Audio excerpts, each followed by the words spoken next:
औज़ुबिल्लाहिमिनश्शैतानिर्रजीम बिस्मिल्लाहिर्रहमानिर्रहीम। Welcome back dear students. जैसा कि आपको पता है एक्सरसाइज 4.4 स्टार्ट की हुई थी और इसके फर्स्ट 2 क्वेश्चन कंप्लीट करने के बाद आज हम स्टार्ट करने जा रहे हैं क्वेश्चन नंबर 3। क्वेश्चन नंबर 3 बेटा आप स्क्रीन पे देख रहे हैं, तो यहाँ से रीड करते हैं और फिर अलग से सॉल्व करेंगे। पहले यहाँ से स्टेटमेंट अच्छे से समझे।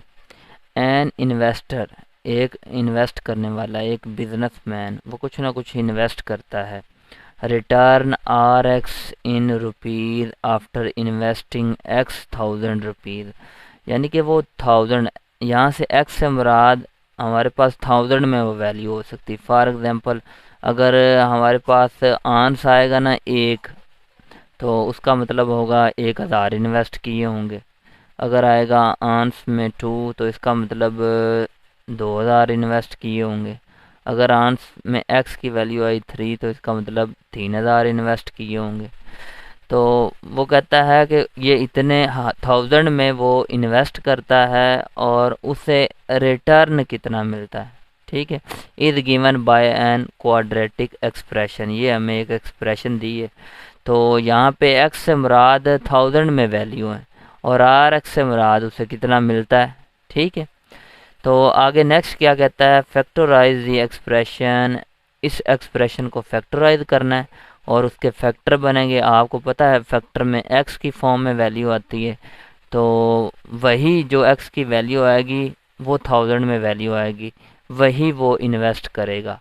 तो देखते हैं क्या कितनी अमाउंट वो इन्वेस्ट करता है। नेक्स्ट क्या कहता है, and find the investment level that result in zero return. Zero return मतलब आर एक्स को जब हम ज़ीरो करेंगे ना, रिटर्न वैल्यू को, क्योंकि ये रिटर्न है ना आर एक्स इन रुपीज़, जब इसको हम ज़ीरो करेंगे तो फिर हमें जो एक्स की वैल्यू मिलेंगी वही उस बिजनेसमैन की सरमायाकारी होगी। आई होप आपको इस स्टेटमेंट की अच्छे से समझ आ चुकी होगी।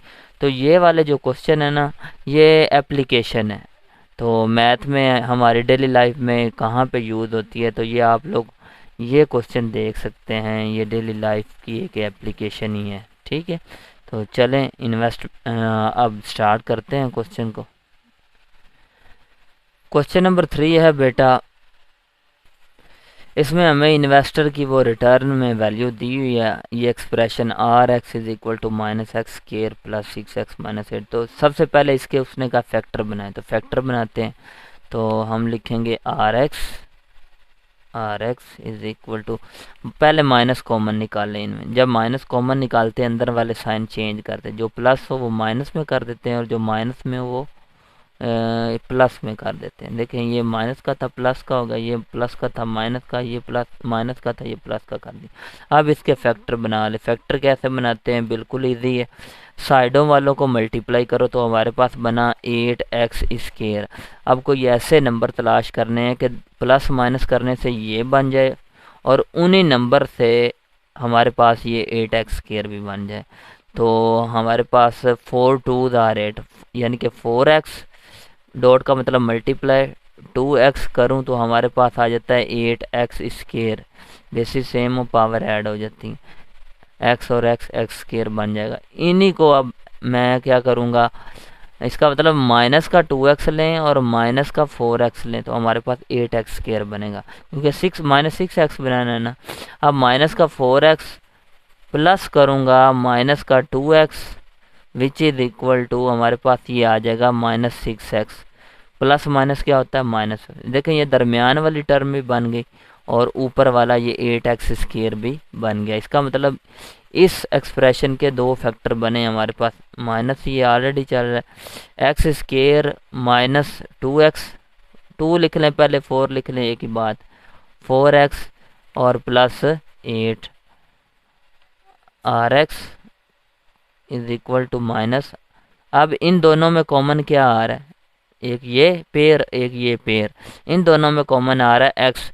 जो चीज़ कॉमन निकालते हैं उसको उस पर डिवाइड करते हैं। एक्स स्केयर को जब एक्स पे डिवाइड किया तो एक एक्स रह गया, वो यहाँ पे लिख देंगे। फिर इस एक्स को -2x पे divide, -2x divided by x, x से कैंसिल तो -2 आ गया, तो यहाँ पे -2 आ गया हमारे पास। ठीक है, अब यहाँ पे -4 कॉमन निकालेंगे क्योंकि ये भी 4 पे डिवाइड हो रहा है, ये भी 4, -4 कॉमन निकाला। अब जो चीज़ कॉमन निकालते हैं उसको डिवाइड करते हैं, तो यहाँ पर ये -4x ऊपर और ये जो -4 निकाला ये नीचे, माइनस माइनस से कैंसिल प्लस बन गया, 4 1 4, बाकी बचा x, इसका मतलब प्लस का x आएगा। ओके हो गया।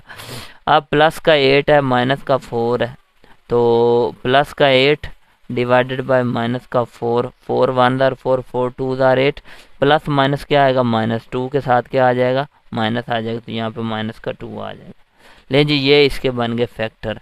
अब एक दफ़ा आप क्या करें, ये ब्रैकेट वाले लिख दें या ये कॉमन निकाल सकते, दोनों सेम वैल्यू। तो मैं क्या करता हूँ, बच्चों से कहता हूँ एक दफ़ा ये ब्रैकेट वाले लिख लो, ये वंस टाइम, और एक दफ़ा ये विदाउट ब्रैकेट, x-4। अब नेक्स्ट अगर देखा जाए तो यहाँ पे RX इसको सिंपल फॉर्म में लिख देते हैं, माइनस एक्स माइनस ये बड़ी ब्रैकेट ख़त्म कर देते हैं, x-4। अब एक चीज़ देखी जाए तो ये x की वैल्यू उसी वक्त मिलेंगी जब आपके पास RX क्या होगा, 0 होगा। तो रिटर्न आपके पास, ये क्वेश्चन में भी बताया, रिटर्न हमारे पास क्या हो, 0 हो, तो फिर ही हमें क्या मिलेंगी, x की वैल्यू मिलेंगी। तो लेट कर लें आप लोग, आप वो रिटर्न जो होता है उससे क्या कर दो, 0 के इक्वल पुट कर दो। यहाँ पे 0 पुट किया, which is equal to -x-2 और x-4। अब नेक्स्ट देखें, जिस यहाँ पे 1 लिख सकते हैं, कोई इशू तो नहीं, 1 से मल्टीपल। अब ये -1 0 से क्या हो जाएगा, डिवाइड हो जाएगा। ओके हो गया। मैं माइनस को ख़त्म करना चाहता हूँ और कुछ भी नहीं। वैसे और भी तरीके हैं माइनस को ख़त्म करने के, दोनों तरफ माइनस से मल्टीप्लाई कर देते तो ख़त्म हो। इसको इस पर डिवाइड किया तो 0 आ गया, which is equal to x-2 और x-4।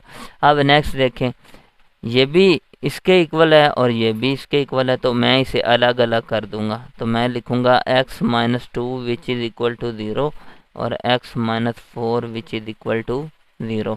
तो यहाँ पे इधर आकर ये क्या हो जाएगा, जब नंबर इक्वल की दूसरी साइड पे जाएगा तो साइन चेंज करेगा, तो यहाँ पे प्लस का 2 बन जाएगा। ठीक है, और यहाँ पर ये प्लस का 4 बन जाएगा। ओके हो गया। अब यहाँ पे हमारे पास x की एक वैल्यू ये आ गई, एक वैल्यू ये आ गई। आपको क्वेश्चन में ही बताया गया था कि x हमारे पास क्या है, 1000 की फॉर्म में। तो मैंने भी आपसे कहा जब x की वैल्यू अगर फॉर एग्जांपल 1000 होगा, 1000 इन्वेस्ट किया है, यानी कि 1000 में x की वैल्यू आएगी ना, उसने क्वेश्चन में कहा। और x की वैल्यू अगर 2 आती तो इन्वेस्टर 2000 इन्वेस्ट करेगा। अब यहाँ पे आ गई है x की वैल्यू 2 और x की वैल्यू 4। तो हमारे पास ये जो रिटर्न है ना, ये वाला उस वक्त 0 होगा, उस वक्त 0 होगा। ये बात गौर से सुनना, रिटर्न उस वक्त 0 होगा जब इन्वेस्टर क्या करेगा, 2000 रुपया इन्वेस्ट करेगा, या वो क्या करेगा, 4000 रुपया इन्वेस्ट करेगा। तो फिर हमारे पास ये जो रिटर्न होगा ना, वो 0 के इक्वल होगा। ठीक है, तो वैसे जो आंसर है वो हमारे पास x इज इक्वल टू 2 और x इज इक्वल टू 4 है। तो यहाँ पर आपका ये क्वेश्चन नंबर 3 आज कंप्लीट हुआ। अगर बेटा आपको ये अच्छे से समझ में आ चुका है तो इस वीडियो को लाइक करें, शेयर करें और सब्सक्राइब करें चैनल को। इसी के साथ मुझे इजाज़त दें, मिलते हैं नेक्स्ट क्वेश्चन में। अल्लाह हाफिज़।